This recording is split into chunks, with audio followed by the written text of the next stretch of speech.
나는 믿습니다. 성부 하나님을 믿습니다. 첫 번째 나왔었죠. 그 다음에 나는 믿습니다. 성자 예수님을 믿습니다. 그게 사도신경에 많은 내용을 차지합니다. 그 다음 나는 믿습니다. 성령을 믿습니다. 그죠? 그걸 우리가 지난 수요일까지 했죠. 그 다음에 나는 믿습니다.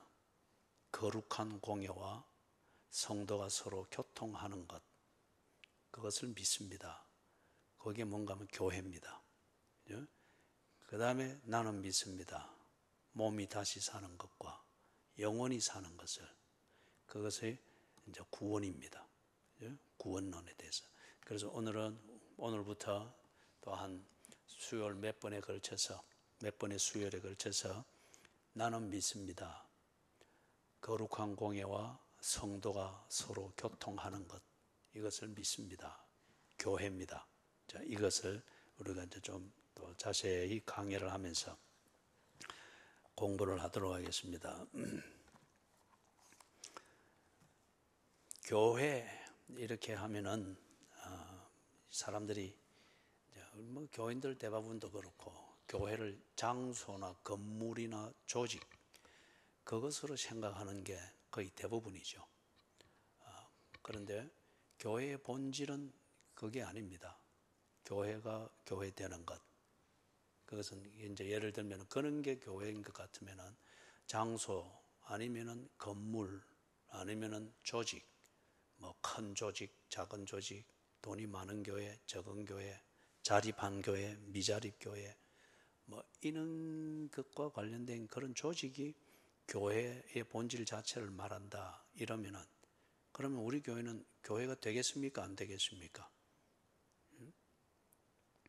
참 예라고 하자니 자존심 상하고 아니요라고 하려니 거짓말하는 것 같고, 이게 참 골치 아픈 질문이죠.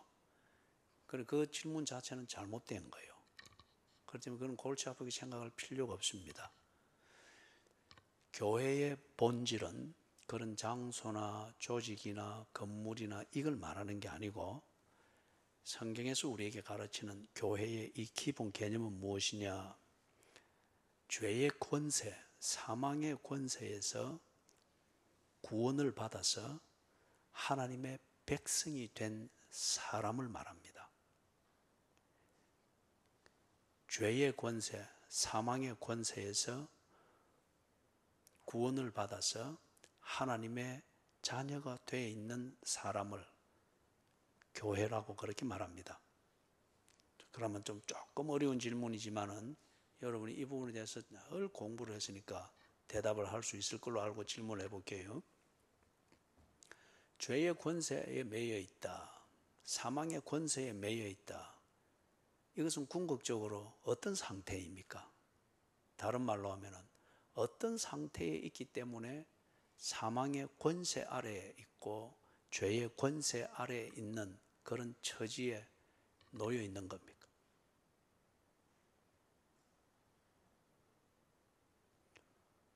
어떤 상태이기에 사망의 지배를 받고 있고 죄의 권세의 지배를 받고 있습니까?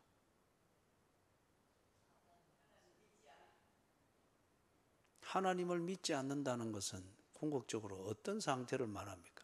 와, 질문만 하면 고개를 떨고요. 고개를 들라. 그리고 날 보여. 어떤 상태이기 때문에 하나님을 믿지 않는다 합니까? 그래서 저겁니다. 하나님과의 관계에서 벗어나 있다는 이게 궁극적인 그 상태입니다. 여러분, 이제 이런 거는 탁 새겨놔야지. 이건 늘 이야기를 하는데, 예? 자꾸 그 질문을 하면 고개를 떨구고 피하려고 그래 하지 말고, 거기 얼마나 앞에서 보면 볼성 사나운지 몰라요. 내숭 떠는 것 같고. 몰라도 딱 쳐다보고, 예? 몰라도 딱 쳐다보고, 어떤 분위기로 모른다 어쩔래? 그런 분위기로 딱 쳐다보고, 그죠? 들어서 딱 깨달았으면 그죠? 감사합니다는 표현을 또 딱 보고 당당하시라니까 자꾸. 이거는 자, 내가 이리 흥분할 것도 아닌데, 그죠? 몇 번 말해도 안 되니까 자꾸 그러지. 하나님과의 관계가 안 돼 있다. 이러면은, 이는 백날 해봐도 이건 남입니다. 아무리 귀한 손님이라도 어디까지나 그 사람은 손님이요. 때 되면 나가야 됩니다. 그죠? 그것처럼 하나님과 관계가 없고 그 관계에서 벗어나 있기 때문에, 그 벗어나 있는 건 다 자기가 원해서 그런 거잖아요. 벗어나 있기 때문에 그는 죄와 관계를 맺고 있는 겁니다. 사망과 관계를 맺고 있는 겁니다. 사탄과 관계를 맺고 있는 겁니다. 그래서 사람은 절대 관계를 벗어나서는 존재할 수 없습니다. 그러면은 어떤 관계에 내가 매여 있느냐 하는 것이 중요하겠죠. 하나님과의 관계에 매여 있느냐, 그러면은 그 사람은 사탄의 관계로부터는 자유합니다. 죄의 영향력으로부터 자유합니다. 사망의 권세로부터 자유합니다. 하나님과의 관계 안에 있으면. 반면에 하나님 관계에서 벗어나 있다, 그러면 그 사람은 사탄과의 관계 안에 머물러 있을 수밖에 없습니다.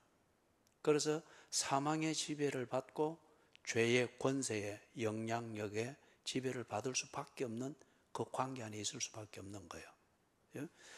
그래서 누가 하나님의 백성이냐?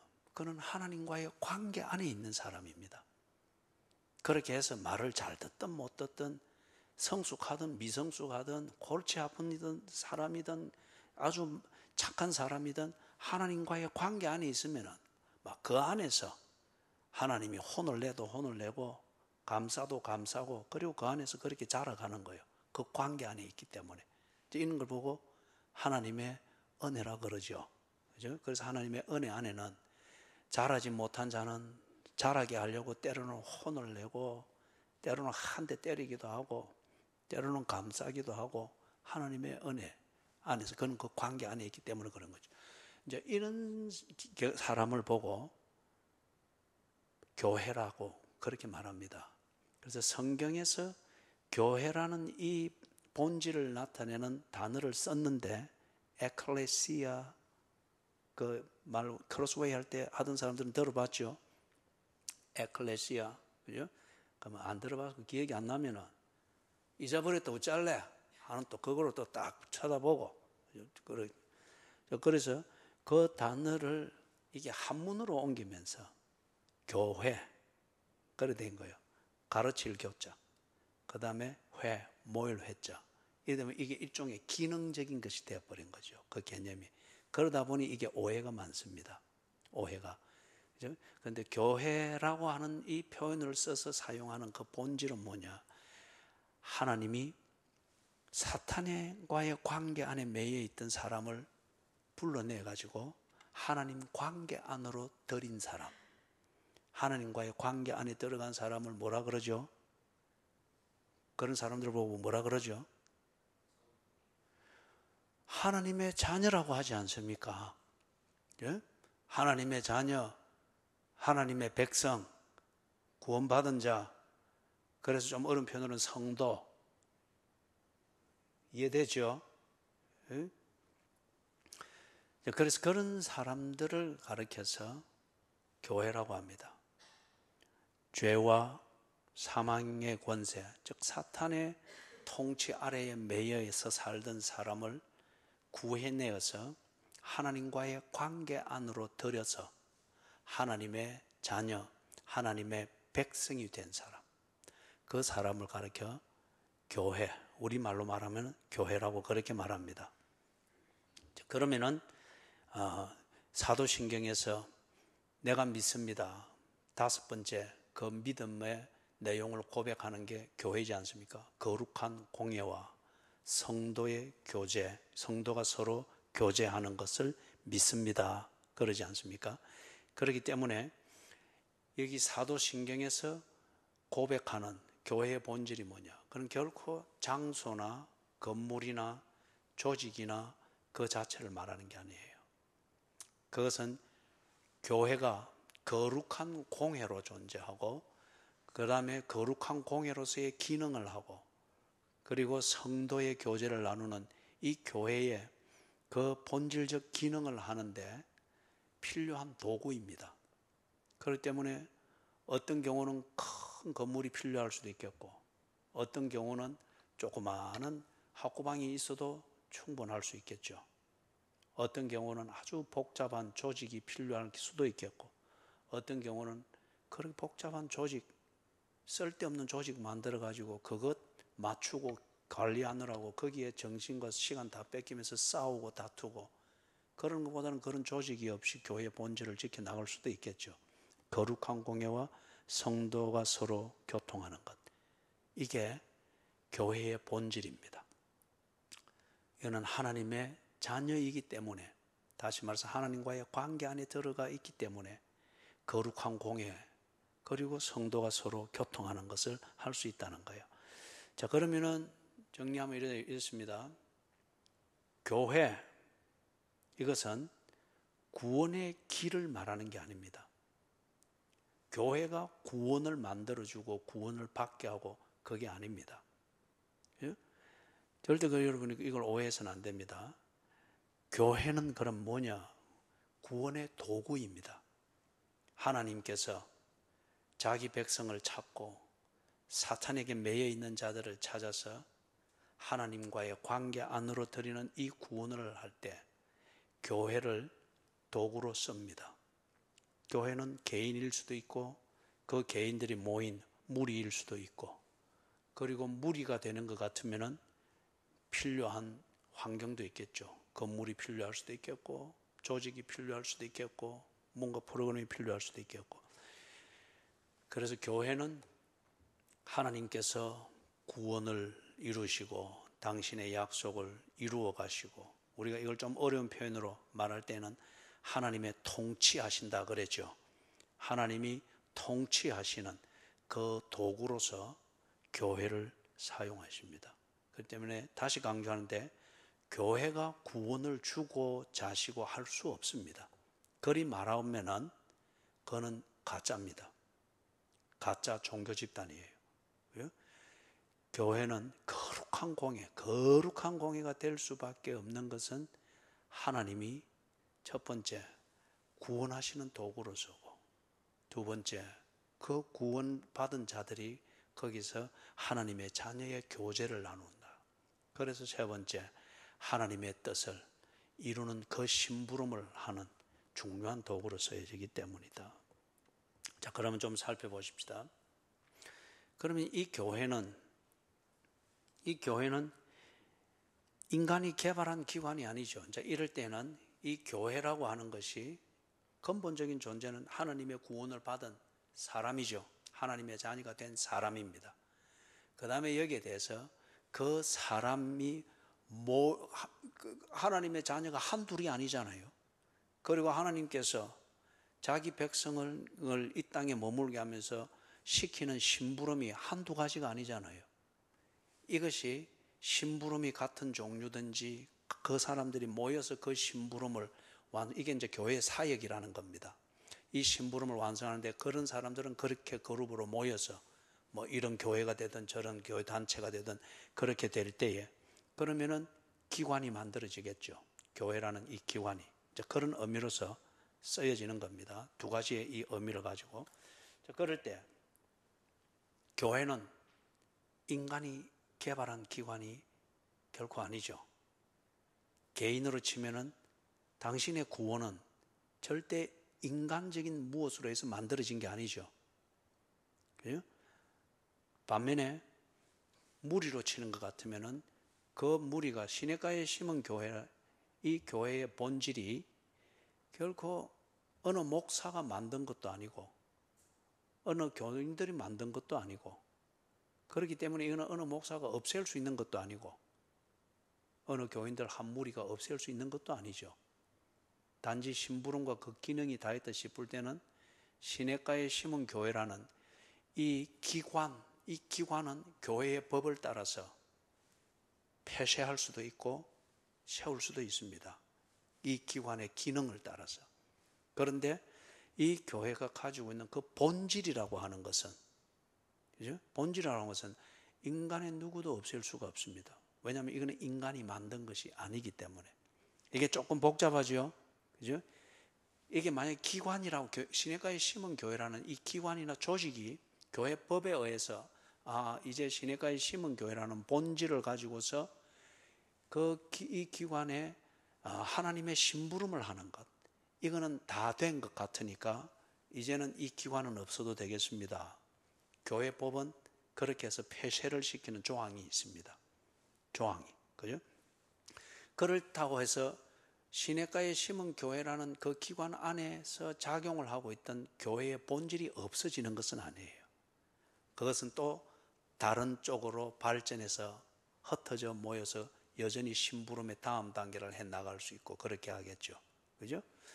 그런 차원에서 여러분이 들으시면 되겠습니다. 그래서 교회는 인간이 개발한 기관이 아니다. 그러면 이걸 예를 들면 마태복음 16장 찾아봅시다. 16장 16절, 17절, 18절.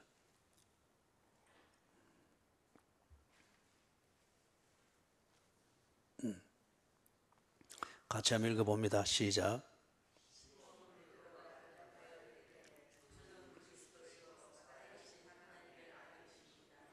예수께서 대답하여 이르시되 바요나 시몬아 복이 있도다. 이를 네게 알게 한 이는 혈육이 아니요 하늘에 계신 내 아버지시니라.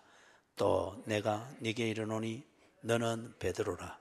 내가 이 반석 위에 내 교회를 세우리니 엄부의 권세가 이기지 못하리라. 자, 거기 이제 보면은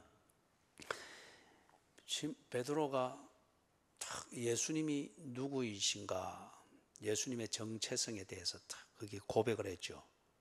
그러니까 예수님께서 이 고백을 들으면서 굉장히 기뻐하셨습니다. 원하는 대답이었거든요. 굉장히 기뻐했습니다. 그런 다음에 18절에 보니까 내가 네게 이르노니 너는 베드로라. 이제 이때 말하는 베드로, 그 의미는 반석입니다. 반석. 베드로라. 내가 이 반석 위에, 그죠? 이 베드로의 이름을 가지고서 베드로가 한 이 고백, 이것을 지금 두 번째 반석이라는 여기에서 만든, 이것도 역시 베드로입니다. 그래서 이제 조금 여러분 머리 아프겠지만 그냥 한번 들어 놓으세요. 이 신약 성경을 기록한 원래 언어가 고대 그리스 언어입니다. 시장이나 저작거리에서 쓰는 평범한 언어예요. 고대 그리스 언어인데 이제 거기에 좀 문법이 조금 까다롭습니다. 거기서 이제 보면은 너는 베드로라. 그러니까 시몬의 아들, 그죠? 요나의 아들 시몬에게 이 헬라어, 고대 그리스어로 이름을 줍니다. 너는 베드로라. 사람이에요. 그래서 이거는 남성입니다. 베드로, 페트로스, 남성입니다. 그 다음에 이 반석 위에 그 페트로스의 그 의미는 반석입니다. 바위. 그런데 여기 이 반석 위에 하는 이거는 페트라라고 되어 있습니다. 페트라, 이거는 페트로스의 여성형입니다. 벌써 머리가 아프기 시작하죠. 문법이 나오니까. 네 이름은 베드로라. 반석이라는 거예요. 그런데 남성형이요. 요나의 아들 시몬이 남자거든요. 남성형입니다. 그런데 이 반석 위에 이거는 페트라, 이거는 여성형입니다. 같은 의미인 반석을 말해요. 그런데 이거는 여성형으로 표현한 거예요. 그럼 뭐냐? 이 반석 위에 내 교회를 세운다. 이거는 베드로 위에 세운다는 게 아니에요. 사람, 인간 베드로 위에 세운다는 게 아니에요. 뭐 위에 가면 세운다는 거, 인간 베드로 위에 세운다고 하는 것 같으면은 여기 뒤에 이 반석 위에 하는 이 반석도 페트로스 이렇게 나와야 됩니다. 남성형으로. 그런데 이 반석 위에 하는 이 반석은 페트라, 여성형으로 나와 있어요. 그러면 일단 이걸 문법이 다르다고 하는 이걸 봐서 첫 번째, 예수님이 교회를 세울 그 반석은 베드로라는 인물이 아니다 하는 것은 분명하죠. 여성형이고 베드로는 남성형으로 되어 있잖아요. 그러면 두 번째 가면 이게 뭐냐? 이 고대 그리스어를 쓰는 용법에서 이렇게 보면은 여성형으로 나타낼 경우에 내가 고백한 내용, 그것을 지칭할 때에 여성형으로 나타냅니다. 그러면 여기 베드로가 고백한 내용, 주는 그리스도시요 살아계신 하나님의 아들이니이다. 이게 지금 페트라라는 거예요. 베드로가 그 입으로 고백한 내용, 이게 반석이다. 여성형으로 지금 표현되어 있는 거예요. 그렇기 때문에 베드로야, 네가 정말 이걸 고백하고 이걸 알고 믿을 정도면은 너는 정말 반석 같은 사람이다. 네가 이 믿음의 비밀을 전가하고 이 믿음의 비밀을 지키며 사는 그 삶이 무언가를 사람들이 지켜볼 수 있을 정도로 너는 참 견고하고 변함이 없고 신실한 사람일 것 같다. 반석 같다. 그런데 네가 말한 게 정말 진리다. 그 진리 위에서 내가 사람을 구원할 것이다. 그리고 그 진리 위에서 하나님의 심부름을 하는 하나님의 백성들의 무리의 거룩한 공예와 성도의 교제를 내가 만들어 갈 것이다. 그래서 페트라, 베드로가 고백한 신앙 고백입니다. 예수가 누구이신가에 대해서 딱 고백한 거. 그런 것쯤에는 예수님이 교회를 세우신다. 근데 세우시는데 어디에다가 세운다고요? 베드로라는 인물 위에 세웠습니까? 베드로의 입으로 고백한 신앙 고백 위에 세웠다는 거예요. 그럼 이 말은 베드로를 숭배하는 사람, 베드로를 숭배하고 베드로파가 되는 사람들이 교회가 된다. 이건 절대 이걸 가르치면 가짜입니다. 성경을 정말 잘못 읽은 거죠. 그렇지 않고 베드로가 고백하여 예수님이 기뻐하고 감동하여 약속했던 것과 같은 바로 그 고백, 주는 그리스도시요 살아계신 하나님의 아들이니다. 이것을 믿고 그 믿음 위에서 하나님과의 관계를 가지는 사람, 그 사람이 베드로가 예수의 기쁨이 되었던 것처럼 하나님의 기쁨이 된다는 거예요. 이게 이 반석 위에 내 교회를 세우리니. 이까지 여러분 좀 이해가 됩니까? 자, 그러면은 천주교에서 참 잘못된 것 중에 하나가 뭐지요? 그죠? 교황을 베드로의 후계자로 그렇게 하잖아요. 베드로의 후계자. 그래 하면서 교황이 모든 결정권을 가집니다.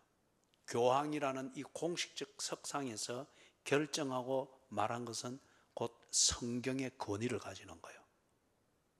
왜냐하면 자기들은 주장하기를 이 베드로 위에 반석을 교회를 세운다고 했기 때문에 베드로의 직속 후계자인 교황이 말하는 것은 곧 교회를 세우는 반석이 된다는 거예요. 그러면 무엇이 잘못된지 아시겠죠? 예를 들면 그들이 이런 구절들을 전혀 곡해를 시켜서 사람을 숭배하는 그런 종교로 만들어버렸고 그 교황의 신비함과 절대적 권위를 이런 구절을 왜곡하고 오해한 해석으로서 그렇게 하는 거예요. 그래서 이 반석 위에 이 반석을 베드로 자신으로 안을고 그 다음에 천주교에서 말하듯이 교황은 베드로의 직속 후계자다라고 하는 것 같으면 교황이 하는 말이 곧 성경보다 더 권위 있는 진리가 되죠. 그래서 그걸 안 지키면은 교회가 안 되고 그걸 지키면은 구원을 받는 교회가 되는 셈이 되는 거죠. 그렇기 때문에 얼마나 잘못된 거예요. 근본적으로 잘못된 거예요. 거기다가 그들은 성경이 우리와 달라요. 우리는 성경이 몇 권입니까? 66권이라 했지요. 제가 막 이상하게 들어도 바르게 이렇게 탁 잡아주니까 고맙지요. 그런데 천주교는 성경이 우리보다 훨씬 많습니다. 73권인가? 그래요. 그렇기 때문에 성경이 다르니까 이거는 절대 같을 수가 없죠. 그죠? 서로 이웃을 사랑하기 위해서 배고프면 먹여주고 선한 일을 도모하고 이런 교제는, 이런 정도의 교제는 할 수 있지만은, 그러나 성도가 서로 교통하는 것, 이거는 있을 수가 없습니다.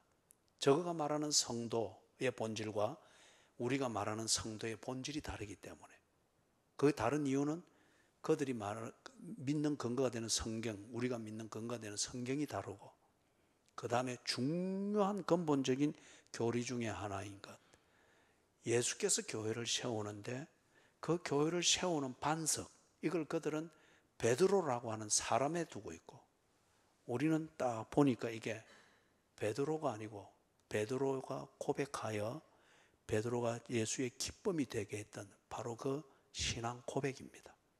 주는 그리스도시요 살아계신 하나님의 아들입니다.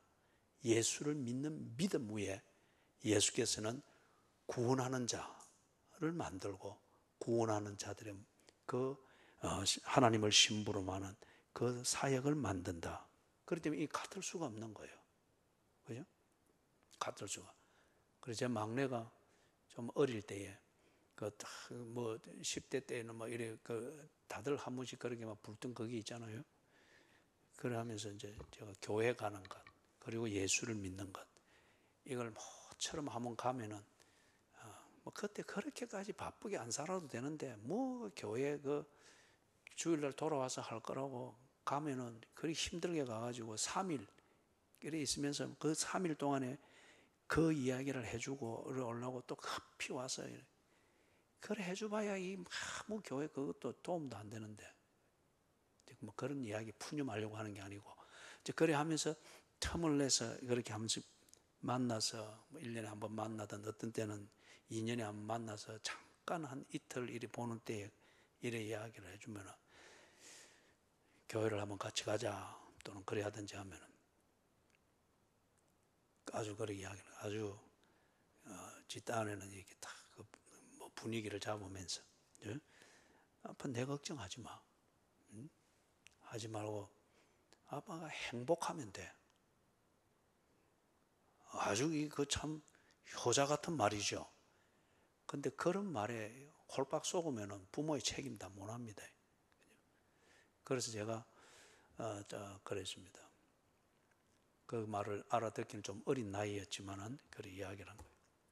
그래, 내가 행복하는 게 니인데 좋다니 일단은 다행이다. 그런데 아버지가 행복하려면은 자녀가 행복한 것을 보아야 된다.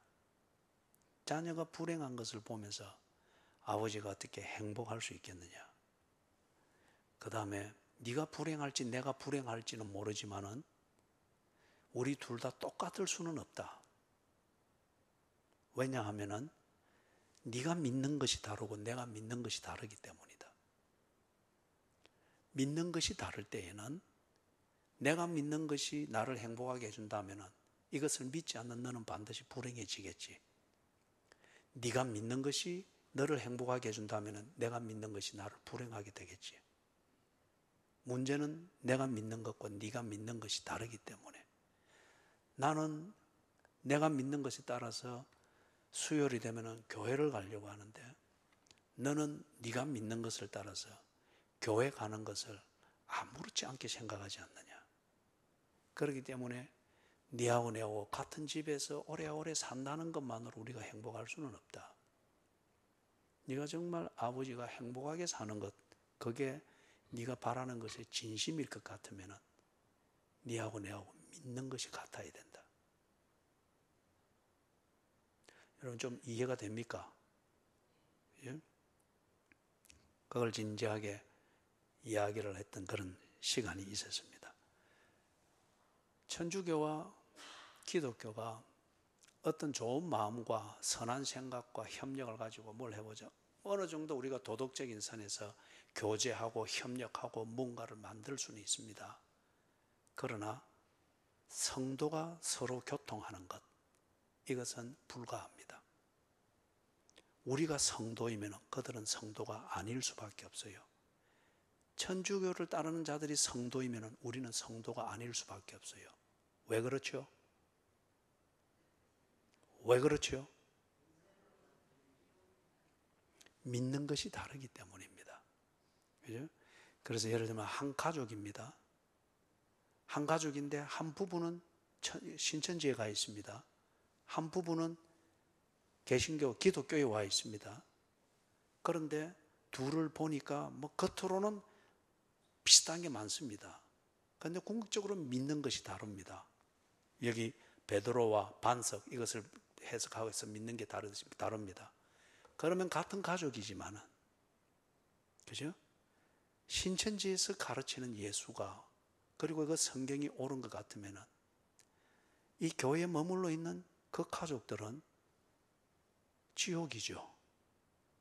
거꾸로 교회에 머물러 있는 여러분이 믿는 것이 진리일 것 같으면은 신천지에서 말하는 그것은 가짜이기 때문에 그들이 지옥입니다. 가족을 사랑하지 않아서가 아니에요. 믿는 것이 다르기 때문에. 그죠? 우리의 믿는 바대로 가는 거지 않습니까? 자, 이야기가 천주교와 우리의 이것을 구별하기 위하여서 조금 구체적으로 이야기를 했습니다. 여러분이 절대 분위기를 가지고 교제가 되는 게 아닙니다. 분위기를 가지고 교제하는 것은 어느 정도입니다. 그런데 분위기 깨지면은 다 허사예요. 여러분, 눈 내릴 때 눈이 확 내리고 나면은 쓰레기장하고 꽃밭하고 구분이 됩니까? 안 되죠. 근데 눈이 조금 녹기를 시작하면은 그죠? 쓰레기장은 더욱더 쓰레기장처럼 보이잖아요. 얼룩까지지고, 그죠? 분위기로 교제하는 게 그렇습니다. 그렇기 때문에 제가 여러분과 교제할 때에 분위기에 머물지 아니하려고 때로 한 번씩 막 분위기를 깨는 거예요. 그래야만이 알아야 될 사실이 뭔지, 그 사실 위에 서 있는 믿음이 뭔지에 대해서 냉철하게 여러분이 판단을 할 수 있기 때문에.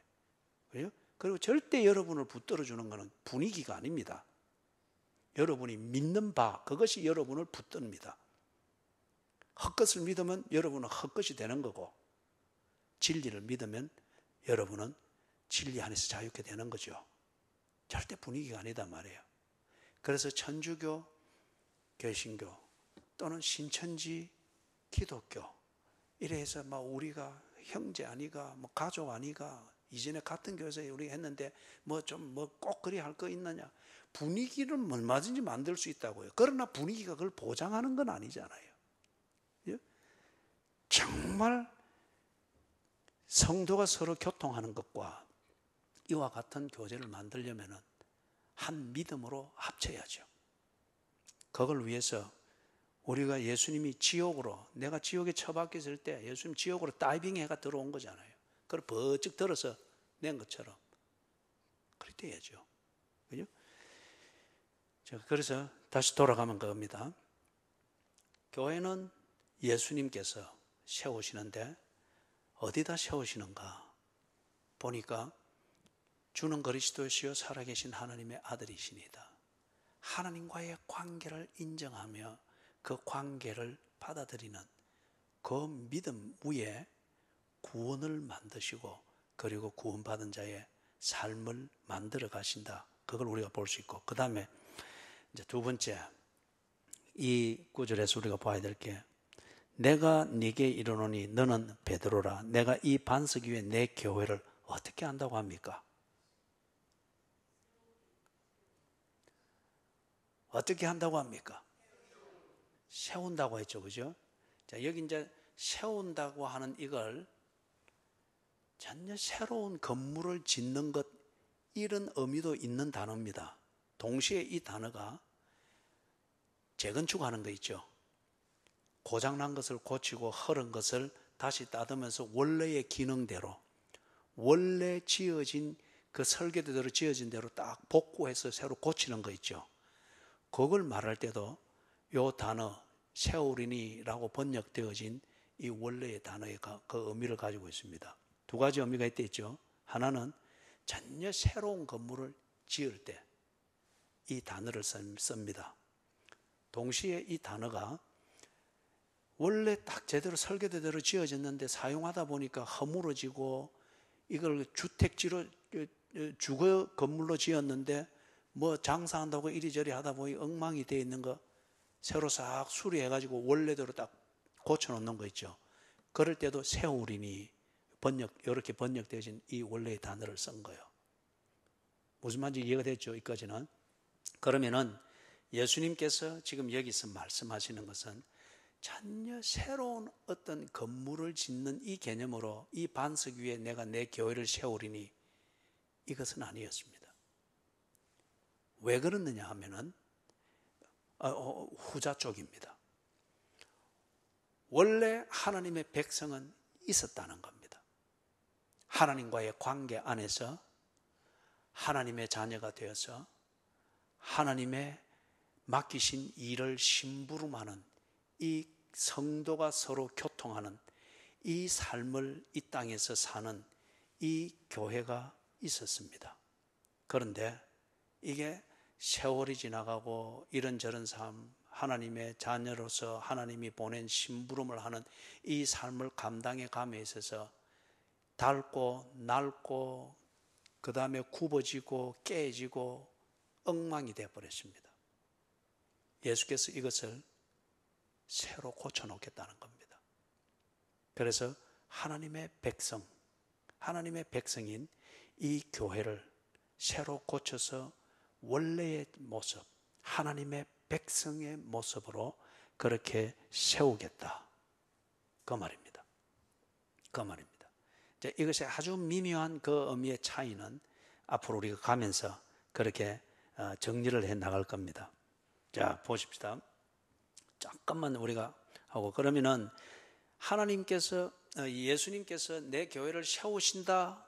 그런데 이게 전혀 새로운 개념의 교회를 또 하나 만든다. 이게 아니고 하나님께서 부르신 그리고 세워놓으신 하나님의 백성, 이게 허물어지고 왜곡되어지고 한 것을 예수께서 완전한 이 기초 위에서 원래의 모습대로 딱 세우겠다. 이게 내가 내 교회를 세우리니 이랬는데, 그러면 그 원래의 하나님의 교회는 어디 있었느냐? 우리가 구약에서 이것을 볼 수가 있습니다. 요 일부를 잠깐 보고 오늘은 우리 마치도록 하겠습니다. 구약에 보면은, 자, 먼저 가장 한 예로 창세기 12장을 보십시다. 하나의 대표적인 예로서 12장 1절.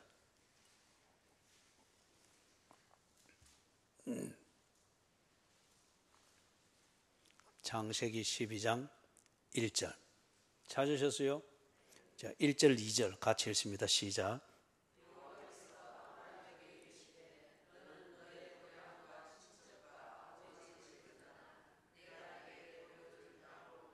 거기까지 먼저 스톱.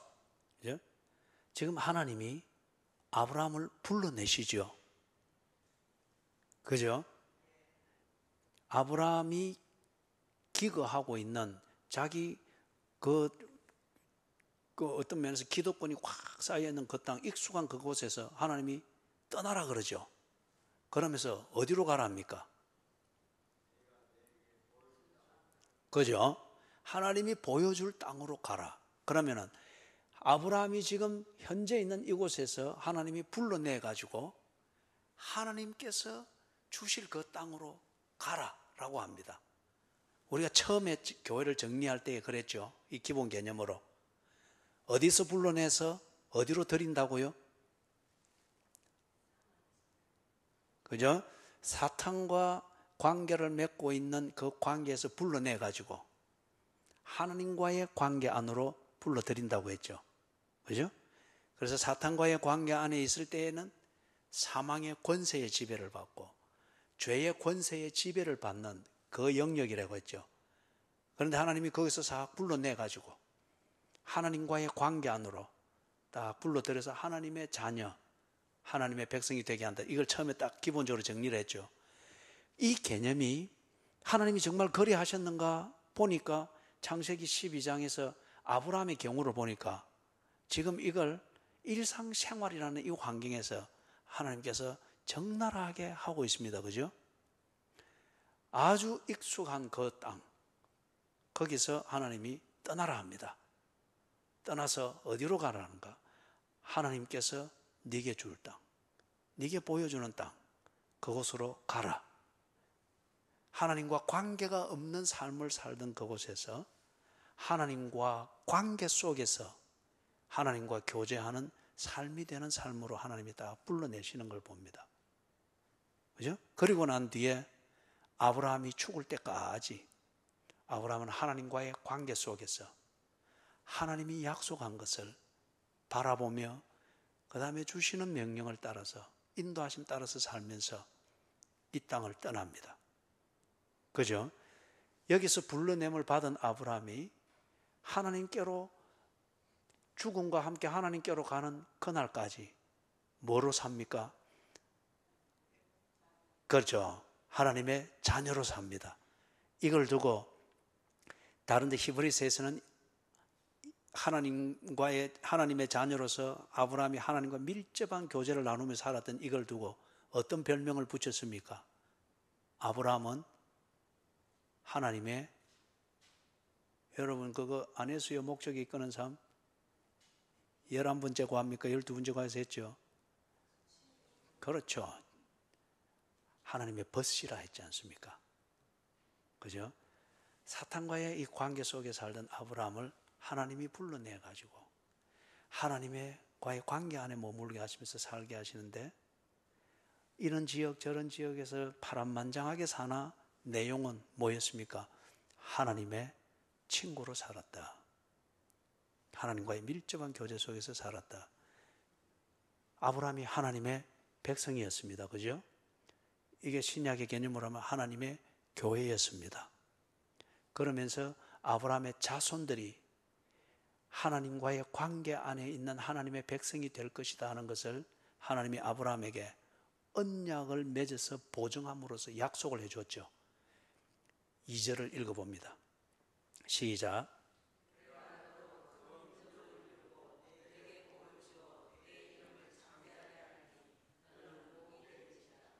그래서 아브라함의 자손들을 통하여서 자손들을 하나님께서 하나님의 백성이 되도록 부르시는 이 일을 이스라엘의 역사에서 계속 해나가는 것을 볼 수 있습니다. 그게 구약에서 보는 이스라엘의 역사죠. 한 군데 또 보십시다. 신명기 9장 10절.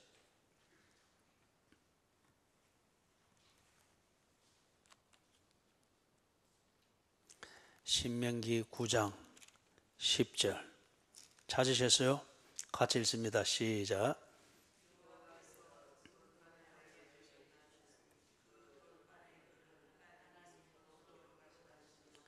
너희의 총회 날에 하나님께서 산상불 가운데에서 너희에게 이르신 모든 말씀이니라. 거기 보니까 너희의 총회 날에, 이 총회, 이거는 그 당시 있는 이스라엘 모세의 지도하에서 광야를 쭉 지나왔던 이 이스라엘 백성들이 다 모이는 날입니다. 그걸 보고 총회라고 한 거예요. 예? 이스라엘의 백성들, 이들이 혈통적으로 보면 누구의 자손입니까? 아브라함의 자손이죠. 그리고 이 아브라함의 자손인 이 이스라엘이 하나님께서 약속의 땅으로 인도해 가시는 이걸 믿도록 하기 위해서 하나님이 광야에서 율법을 주고 때로 혼을 내고 때로는 기적을 보게 하고 만들어 가고 있지 않습니까? 그죠? 그리고 지금 그들이 모일 때에 총회라고 불렀습니다. 그 백성들이 다 모였다는 거죠. 모세를 통해 준 이 율법을 듣기 위하여서. 그죠? 교회입니다. 하나님의 백성. 그 다음에 31장 30절. 신명기 31장 30절.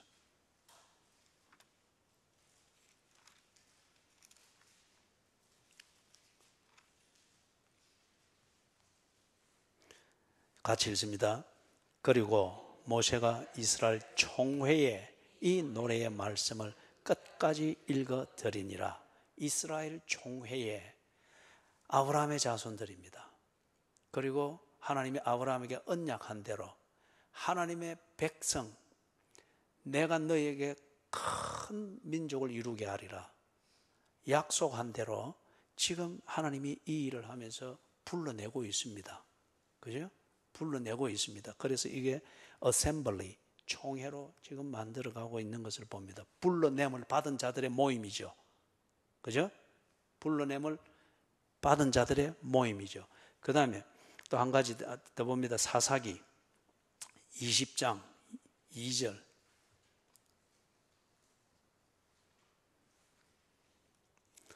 사사기 20장 2절. 같이 읽어봅니다. 시작. 온 백성의 어른 곧 이스라엘 모든 지파의 어른들은 하나님 백성의 총회에 섰고 칼을 빼는 보병은 40만 명이었으며. 거기서 이스라엘의 온 백성을 지금 여기서 모였다고 합니다. 그리고 총회로 부르고 있습니다. 그러니까 이 하나님의 백성으로서 일단 그들의 이스라엘의 법을 따라서 그것에 동의하고 혈통적으로 아브라함의 자손이고, 그렇게 하면 그들은 이스라엘로 불렸습니다. 그리고 이들이 하나님께서 사사에게 명령한 것을 지키고 순종하기 위하여서 그 목적을 위해서 다 모였습니다. 총회입니다. 불려냄을 받았습니다. 무엇을 위해서? 하나님께서 시키신 일을 하기 위하여서. 그래서 이게 지금 볼 때의 법상 볼 때 하나님의 백성들입니다. 열왕기상 8장 14절.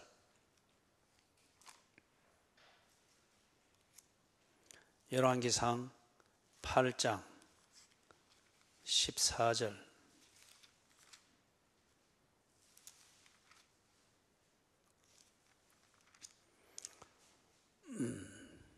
또 같이 읽어볼까요? 얼굴을 돌이켜 이스라엘의 온 회중을 위하여 축복하니 그때에 이스라엘의 온 회중이 서 있더라. 지금 이게 예배의 그 형식 안에서 볼 때에 이스라엘은 하나님의 축복을 받는 자리로 불려왔습니다. 그죠? 그리고 지금 하나님과 예배의 형식을 통해서 교통함을 나누고 있습니다. 시편 22편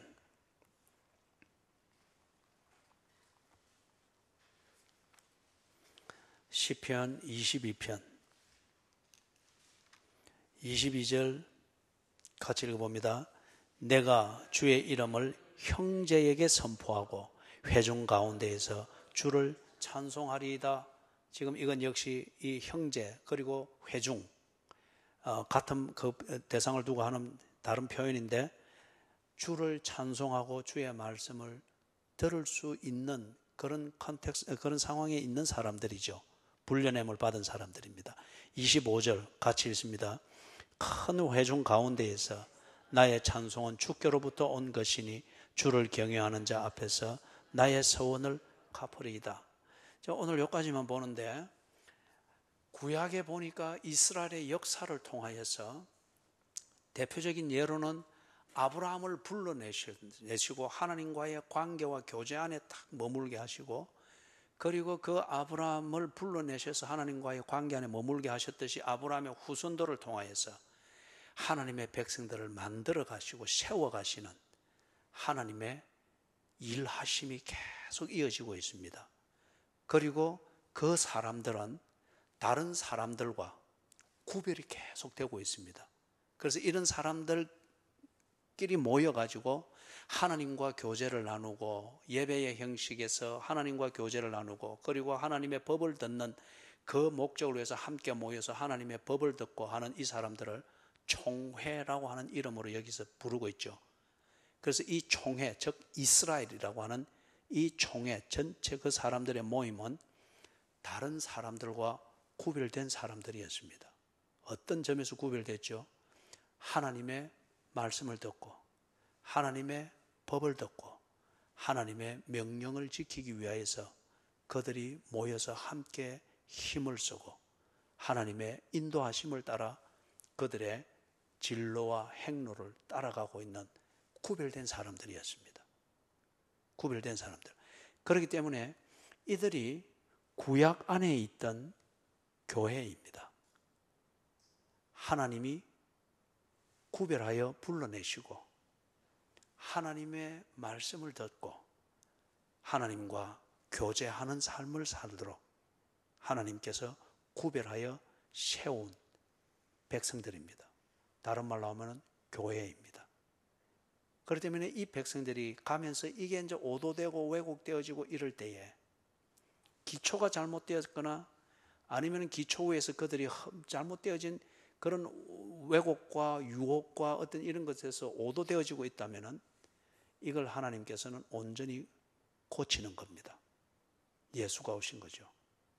그리고 이 반석 위에, 이 반석, 율법을 지키는 그 의지 위에가 아니고 이 반석 위에 주는 그리스도시요 살아계신 하나님의 아들이시니다.